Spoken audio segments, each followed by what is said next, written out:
मोरबी हादसे पर ट्वीट कर बढ़ी टीएमसी प्रवक्ता की मुश्किलें। गुजरात पुलिस ने किया गिरफ्तार। कोर्ट ने साकेत गोखले को 8 दिसंबर तक पुलिस हिरासत में भेजा। पुलिस ने मांगी थी 3 दिन की हिरासत। पीडीपी चीफ ने बीजेपी पर लगाया गंभीर आरोप। महबूबा मुफ्ती बोली, बीजेपी ने उठाया कश्मीरी पंडितों की मुश्किलों का फायदा।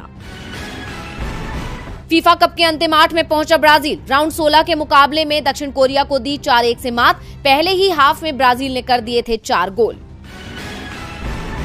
गिरावट के साथ बंद हुआ शेयर बाजार। सेंसेक्स 208 अंक की गिरावट के साथ 62,626 पर हुआ बंद। निफ्टी 58 अंक की गिरावट के साथ 18,643 पर हुआ बंद।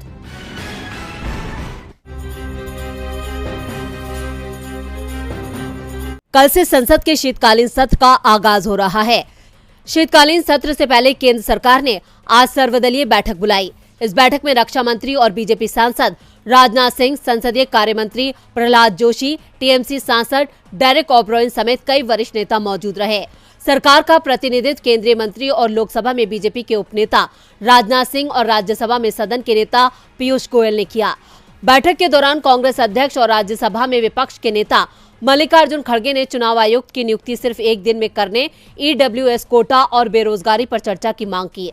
खबरों के मुताबिक टीएमसी नेता डेरेक ओब्रायन ने मूल्य वृद्धि, बेरोजगारी, एजेंसियों के कथित दुरुपयोग और राज्यों की आर्थिक नाकेबंदी पर चर्चा की मांग की। ओब्रायन ने सरकार से ये भी कहा कि विपक्ष को अहम मुद्दे उठाने की इजाजत दी जानी चाहिए। वहीं आज लोकसभा स्पीकर ओम बिरला कार्य सलाहकार समिति की एक अलग बैठक की अध्यक्षता करेंगे। सूत्रों ने बताया कि इस बार सत्र की पूर्व संध्या पर पारंपरिक सर्वदलीय बैठक के बजाय व्यापार सलाहकार समिति की बैठक बुलाने का फैसला किया। बीएसी सदन के विधायी एजेंडे के साथ साथ उन मुद्दों पर चर्चा करती है जिन पर पार्टियां चर्चा करना चाहेंगी। सरकार ने शीतकालीन सत्र में पेश करने के लिए 16 विधेयकों की लिस्ट बनाई है। गौरतलब है कि संसद का शीतकालीन सत्र 7 दिसंबर से शुरू होगा और 29 दिसंबर को खत्म होगा। इस सत्र में 17 बैठकें होंगी। पिछले हफ्ते ही सरकार ने शीतकालीन सत्र के दौरान पेश किए जाने वाले 16 विधेयकों की सूची जारी की थी। संसदीय कार्य मंत्री प्रहलाद जोशी ने इस बैठक के लिए लोकसभा और राज्यसभा में विभिन्न दलों के नेताओं को निमंत्रण भेजा था। सत्र के दौरान ही 8 दिसंबर को हिमाचल प्रदेश और गुजरात विधानसभा चुनाव के परिणाम भी सामने आएंगे। शीतकालीन सत्र पर इन दोनों राज्यों के चुनाव नतीजों का असर देखने को मिलेगा। ऐसे में इस बार का सत्र कई मायनों में काफी खास होने वाला है। कांग्रेस ने सरकार को घेरने के लिए अपने तमाम मुद्दों के साथ अपनी पूरी तैयारी कर ली है। 7 राज्यों में अपना सफर पूरा करने के बाद भारत जोड़ो यात्रा अब 8वें राज्य राजस्थान में है और इस नए राज्य में यात्रा का आज दूसरा दिन है। खास बात यह है कि इस राज्य में भी यात्रा और राहुल गांधी को जनता का भरपूर प्यार और समर्थन मिल रहा है, जिसकी गवाह हैं वो तस्वीरें जो कांग्रेस के ट्विटर हैंडल पर मौजूद हैं।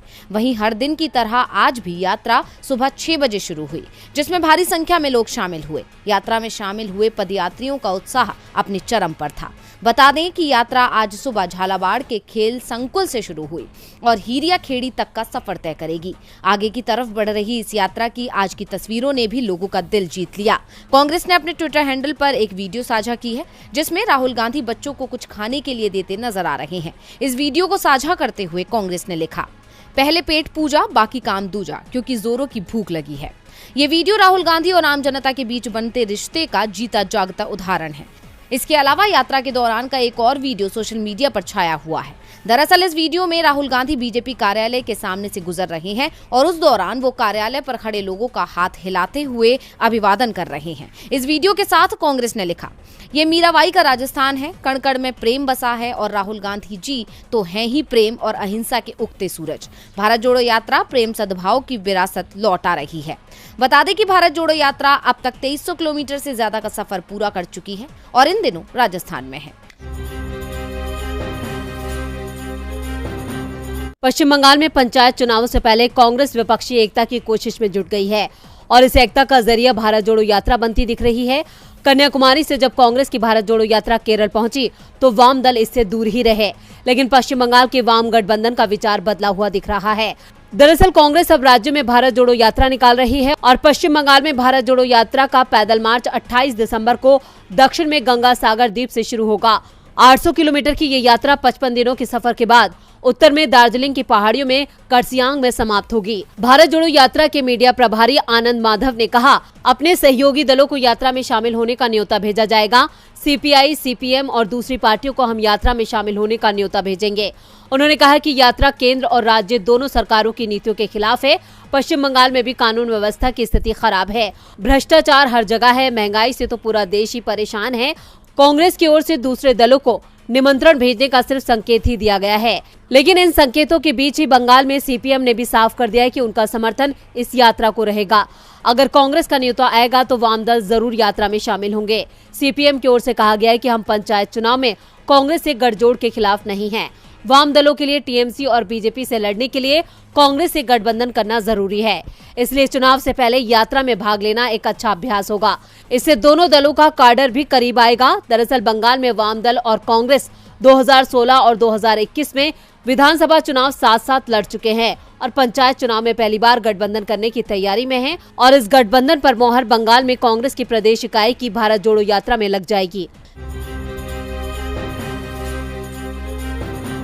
7 दिसंबर को संसद का शीतकालीन सत्र शुरू हो रहा है और इस सत्र के दौरान 9 दिसंबर को दिल्ली के जंतर मंतर पर किसानों की बड़ी रैली का ऐलान हो गया है। सत्र की शुरुआत में ही कांग्रेस पार्टी ने किसानों की मांग उठा दी है। मंगलवार को अखिल भारतीय किसान कांग्रेस के राष्ट्रीय अध्यक्ष सुखपाल सिंह खेरा ने पीएम मोदी के नाम 14 मांगों वाला एक पत्र जारी कर दिया है। किसानों की मांग है कि अगर पीएम मोदी से कॉर्पोरेट सेक्टर का 10 लाख करोड़ रुपए का कर्ज माफ कर सकते हैं तो फिर किसानों का कर्ज क्यों माफ नहीं हो सकता। देश का किसान कर्ज में डूबा है और बेहद परेशान है। सुखपाल सिंह खेरा ने कहा कि देश का किसान और खेतिहर मजदूर मुश्किल में है, लेकिन केंद्र सरकार उनकी परेशानियों पर ध्यान नहीं दे रही है, उनकी मांगों को अनदेखा किया जा रहा है। खेरा ने कहा कि किसानों के आंदोलन को खत्म हुए लगभग 1 वर्ष हो चुका है, लेकिन केंद्र सरकार ने किसानों की मांगों पर कोई कदम नहीं उठाया। अब किसानों को दोबारा सड़कों पर उतरकर विरोध प्रदर्शन करने के अलावा कोई विकल्प नहीं दिख रहा है। प्रधानमंत्री को लिखे पत्र में किसान कांग्रेस ने जो मांगे रखी उसमें बतौर खेरा ये दुर्भाग्यपूर्ण है कि केंद्र सरकार ने किसानों के प्रति कोई भी ऐसा सकारात्मक कदम नहीं उठाया जिससे किसानों में विश्वास पैदा हो, उन्हें अपनी मांगों के पूरा होने की उम्मीद नजर आए। इन हालात के मद्देनजर अखिल भारतीय किसान कांग्रेस ने दिल्ली के जंतर मंतर पर विशाल रैली एवं प्रदर्शन करने की घोषणा की है। किसानों की मांगों में किसानों की फसल पर कानूनी तौर से न्यूनतम समर्थन मूल्य की गारंटी तय की जाए। ये गारंटी स्वामीनाथन रिपोर्ट के आधार पर सभी फसलों के लिए C2 + 50% के फॉर्मूले पर होनी चाहिए। कॉर्पोरेट सेक्टर की तर्ज पर किसानों का कर्ज माफ किया जाए। खेतीहर मजदूरों का ऋण पूर्णतया माफ किया जाए। केंद्र सरकार ने किसान मोर्चा को लिखे एक पत्र में इलेक्ट्रिसिटी अमेंडमेंट बिल 2022 को वापस लेने का लिखित वादा किया गया था, लेकिन वही बिल संसद में पेश कर दिया गया है, इसे वापस लिया जाए। लखीमपुर खीरी मामले में केंद्रीय मंत्री अजय मिश्रा टेनी को बर्खास्त किया जाए। गिरफ्तार किए गए बेकसूर किसानों को रिहा किया जाए। किसानों पर दर्ज किए गए झूठे मुकदमे खारिज हों। सभी छोटे लघु मध्यम किसानों व खेतिहर मजदूरों के लिए 5,000 रुपए प्रति माह की किसान पेंशन योजना आरंभ की जाए। इसके साथ ही कई दूसरी मांगे भी किसान कांग्रेस ने अपने पत्र में उठाई हैं। चुनाव चाहे जो जीते, एग्जिट पोल चाहे कुछ भी कहे, लेकिन बीजेपी वालों को भरोसा है कि हिमाचल में सरकार बीजेपी की ही बनेगी। प्रयागराज से हिमाचल विधानसभा चुनाव प्रचार में कई हफ्ते सक्रिय रहे सूत्रों का कहना है कि अब आप इसे 8 दिसंबर के बाद देख लीजिएगा। बीजेपी की ये उम्मीद ऐसे ही नहीं है, इसके पीछे उसका बड़ा होमवर्क है। बीजेपी के नेताओं को उम्मीद है कि हिमाचल में सरकार बनाने के लिए जरूरी विधायकों की संख्या में बड़ा अंतर रहने वाला नहीं है। वो इस कमी को निर्दलीयों के सहयोग से आसानी से पूरी कर लेंगे। उनकी दूसरी आस हिमाचल राजघराने प्रदेश कांग्रेस का अपने आप को कमांडर मानने वाले सुखविंदर सुक्खू समेत कांग्रेस के भीतर बन रहे तीसरे गुट से है। इसमें कोई दो राय नहीं है कि कद के मामले में प्रतिभा सिंह का कोई सानी नहीं है, लेकिन मुख्यमंत्री बनने की ख्वाहिशें कई नेता रखते हैं। ऐसे में बीजेपी को अपनी दाल गलने की उम्मीद दिखाई दे रही है, लेकिन दूसरी तरफ कांग्रेस आला कमान को भी इसकी भनक लग चुकी है। इधर कांग्रेस ने भी बीजेपी को मात देने की पूरी तैयारी कर ली है।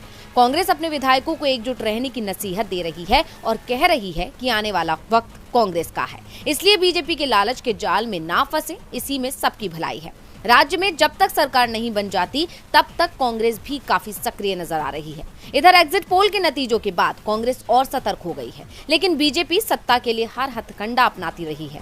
ऐसे में अगर कांग्रेस से एक भी चूक हुई तो वो उस पर भारी पड़ सकती है। ऐसे में कांग्रेस के लिए राज्य में अपने नेताओं को एकजुट करके रखना सबसे बड़ी चुनौती है। हिमाचल में इस बार कांग्रेस ने एड़ी चोटी का जोर लगा दिया था। शायद इसी का नतीजा है कि हिमाचल में कांग्रेस पार्टी ज्यादा मजबूत नजर आ रही है। एक साल से किसान मोदी सरकार पर केंद्रीय गृह राज्य मंत्री अजय मिश्र को बर्खास्त करने और उनकी गिरफ्तारी को लेकर दबाव बना रहे हैं। किसानों का दावा है कि लखीमपुर खीरी में किसानों के काफिले पर एसयूवी चढ़ाने के मामले में आशीष मिश्र के साथ उसके पिता अजय मिश्र भी दोषी हैं। लेकिन एसआईटी ने अजय मिश्र को क्लीन चिट देते हुए आशीष मिश्र को मामले का मुख्य आरोपी माना था। घटना 3 अक्टूबर 2021 की है, जब कृषि कानूनों के खिलाफ किसानों का शांतिपूर्ण विरोध प्रदर्शन पूरे देश में चल रहा था। लखीमपुर खीरी में उस दिन गृह राज्य मंत्री अजय मिश्र ने दंगल प्रतियोगिता कराई थी। किसान बीजेपी के कार्यक्रम का विरोध कर रहे थे। किसान शांतिपूर्ण तरीके से मार्च निकाल रहे थे कि तभी गृह राज्य मंत्री के बेटे की गाड़ी किसानों के ऊपर से निकल गई, जिसमें 4 किसानों की जान चली गई। मामले में किसानों की शिकायत पर आशीष मिश्र और लगभग 1 दर्जन लोगों के खिलाफ एफआईआर दर्ज की गई थी। 6 महीने से आशीष जेल में हैं और अब करीब 1 साल बाद इस मामले में चार्जशीट दाखिल की गई है, जिसमें आशीष मिश्र सहित 14 लोगों के खिलाफ आरोप तय किए गए हैं। सभी पर किसानों की जान लेने का आरोप लगाया गया है। अब मामले की सुनवाई में भी तेजी आने के संकेत मिल रहे हैं।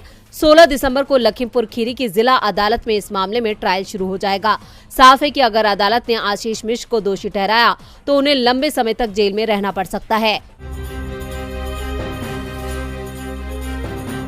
दिल्ली में अखिल भारतीय आयुर्विज्ञान संस्थान का सर्वर हैक मामला अभी ठंडा भी नहीं पड़ा था कि इस मामले के कुछ समय बाद ही एक के बाद एक 2 मामले सामने आ गए, जिसने देश की सुरक्षा व्यवस्था पर सवाल खड़े कर दिए हैं। एम्स के बाद सफदरजंग अस्पताल का सर्वर हैक होने का मामला सामने आया था और अब साइबर हैकर्स ने आईसीएमआर की वेबसाइट को अपने निशाने पर ले लिया।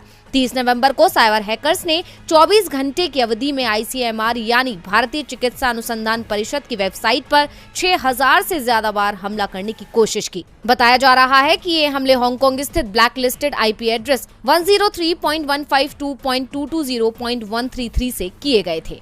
हालांकि साइबर हमलावरों को ब्लॉक कर दिया गया है और वो अपने नापाक मंसूबे में सफल नहीं हो सके। अधिकारी ने बताया कि हमने इस बारे में टीम को अलर्ट कर दिया है। अगर फायरवॉल में कुछ खामियां होती हैं तो हैकर्स वेबसाइट की सुरक्षा में सेंध लगाने में सफल हो सकते हैं। हालांकि आईसीएमआर के अधिकारियों ने इस मामले पर टिप्पणी करने से इनकार कर दिया। अधिकारी के मुताबिक एनआईसी ने सरकारी संगठनों से फायरवॉल को अपडेट करने को कहा है। उन्होंने कहा, एनआईसी के दिशा निर्देशों का नियमित रूप से पालन किया जाना है। सरकारी संगठनों को ऑपरेटिंग सिस्टम के सुरक्षा पैच को अपडेट करने की सलाह दी गई है। अधिकारी ने कहा कि 2020 से ही स्वास्थ्य संगठन की वेबसाइट पर साइबर हमले बढ़ गए हैं। लगातार बढ़ रहे साइबर अटैक्स ने लोगों की चिंता बढ़ा दी है। अब देखना होगा कि सरकार इस मामले में क्या कदम उठाती है। तो खबरों में बने रहने के लिए आप हमारे YouTube चैनल को सब्सक्राइब करें, लाइक करें, साथ ही लगातार अपडेट्स पाने के लिए आप हमारे बेल आइकन को जरूर प्रेस करें।